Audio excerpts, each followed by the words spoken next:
So, ito na nga guys, at dahil malapit naman ang Ramadan, kailangan na naming mag-prepare dahil sa Ramadan is may pasok.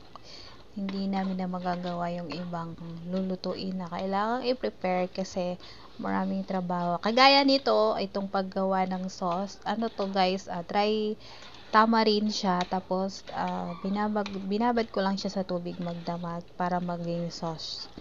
Ginagamit nila tong sauce ng tamarind sa mga niluluto nila na prito para pangpawala ng umay kasi nga pag Ramadan 'di ba puro sila prito. So ayan, kailangan namin siyang gumawa ng sauce ng tamarind kasi siya maasim. So ang pangpatanggal 'di ba ng umay is yung asim. Kaya ayan, kailangan nilang gumawa ng sausawan. Ganito lang yung process na ginagawa namin. Binababad lang namin siya magdamag sa tubig.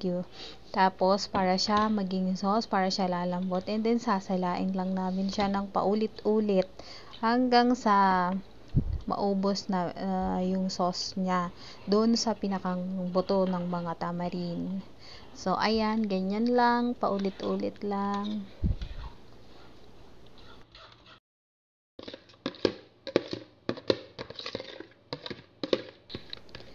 Ayan, pagkatapos niyan is ito na yung sinala ko, tapos ilalagay ko naman siya ngayon sa plastic para ilagay namin siya sa freezer kasi hindi naman kasi araw-araw kami gagamit ng napakarami. Konti-konti lang sila kung gumamit ng sauce sa araw-araw ng sausawan.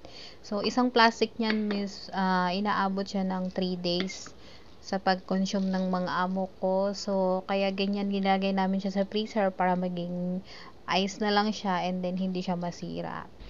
And then pagkatapos nun, yan, ayan, ang dami kong nagawa, 'di ba?